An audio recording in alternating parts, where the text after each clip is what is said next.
បន្ទាប់យើងនិយាយអំពី sweet កើន sweet កើនណាអញ្ចឹងសម្រាប់ sweet កើនគឺជា sweet មួយដែលតួរបស់វានឹងតម្លៃវាកើនឡើងកាន់តែធំដែលនៅក្នុងនឹងដែរនិយមន័យរបស់វា sweet កើនជា sweet ដែលគ្រប់ចំនួនគូធម្មជាតិ n របស់ n ធំគេបានតំណាក់តំណង an បូក1ធំជាង an ឬក៏យើងនិយាយមួយបែបទៀតជាកាលណាយើងបោះ an មកអង្គទី1យើងនឹងបាន an បូក1ដកនឹង an ហើយយើងបោះមកអស់អាលីងសល់លេខ0អញ្ចឹងយើងប្រើតំណាក់តំណង an បូក1ដក an ទៅធំជាងឬស្មើ0នោះមានន័យថា sweet an នោះជា sweet កើនឧទាហរណ៍របស់យើងគឺសិក្សាអត្ថនភាពនៃ sweet មានន័យសិក្សាពីភាពកើនចុះរបស់វាណាគឺ an ហ្នឹងស្មើទៅនឹង 3n នៅលើ2ប៉ុន្តែលក្ខខណ្ឌវា n យកពី5ទៅអញ្ចឹងក្នុងការរកវាគឺយើងអាចប្រើទំនាក់ទំនងបែបនេះកាលណា n ធំជាងឬស្មើ5មានន័យថាយើងយក n យកជាលេខ5លេខ6លេខ7អីចឹងទៅអញ្ចឹងក្នុងករណីដែល n ស្មើ5ខ្ញុំយក a5 ព្រោះ n ស្មើ5ណារូបរាល់កន្លែង n ដាក់លេខ5ចូលអញ្ចឹងកន្លែង n នេះដាក់លេខ5ចូលមកបាន3គុណនឹង5នៅលើ2តោះមើលរបៀបកាត់លេខ3គុណនឹង5បាន15ចែកឲ្យ2ចែកឲ្យដាច់ទុកដដែល n ស្មើ6លុបកន្លែង n ដាក់លេខ6ចូលបាន3គុណនឹង6ហើយចែកឲ្យ2ណា3គុណ6 18ចែកឲ្យ2មកបាន9បែបនេះណា n ស្មើ7អញ្ចឹងមានន័យថាលុប n ចោលដាក់លេខ7ចូលបាន3គុណនឹង7នៅលើ2 3គុណនឹង7 21ចែកឲ្យ2ចែកឲ្យដាច់ទុកដដែលអញ្ចឹងយើងឃើញថាតួទី1គឺលេខ15តួទី2គឺលេខ9តួទី3គឺលេខ21នៅលើ2យើងឃើញថា15ចែក2មកបាន7កន្លះមែនទេអញ្ចឹង7កន្លះហ្នឹងវាតូចជាង9 21ចែក2មកបាន10កន្លះមែនទេអញ្ចឹង10កន្លះវាធំជាង9ហើយតំណាក់តំណងហ្នឹងវានៅតែធំជាងបន្តវានៅតែធំជាងបន្តអញ្ចឹងយើងឃើញថាអាតួបន្តហ្នឹងធំជាងតួមុនអាតួបន្តហ្នឹងធំជាងតួមុន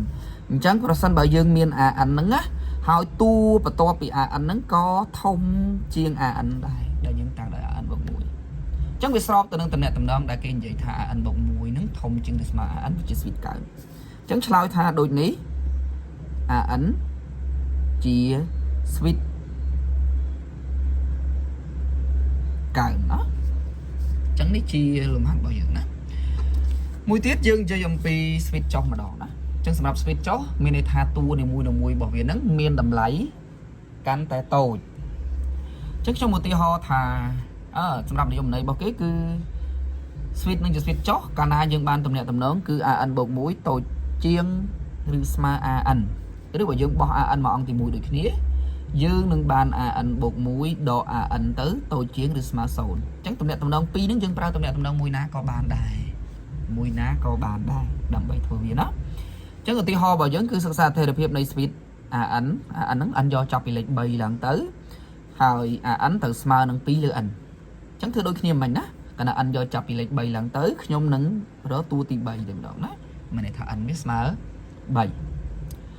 n ស្មើ3និយាយមែនតើអានឹងហៅតួទី1ណាគេហៅតួទី1គ្រាន់ថាគេយក n ហ្នឹងចាប់ពីលេខ3ឡើងទៅចាអានឹងហៅតួទី1 a3 ប៉ុន្តែវាជាតួទី1ដោយសារ n ហ្នឹងយកចាប់ពីលេខ3ឡើងទៅអញ្ចឹងកាលណា a3 យើងនឹងបាន2នៅលើលុបរាល់កន្លែង n ដាក់លេខ3ចូលអញ្ចឹង2លើ3ចែកដាច់ទុកប៉ុណ្ណឹងណាសម្រួលអត់កើតតួទី4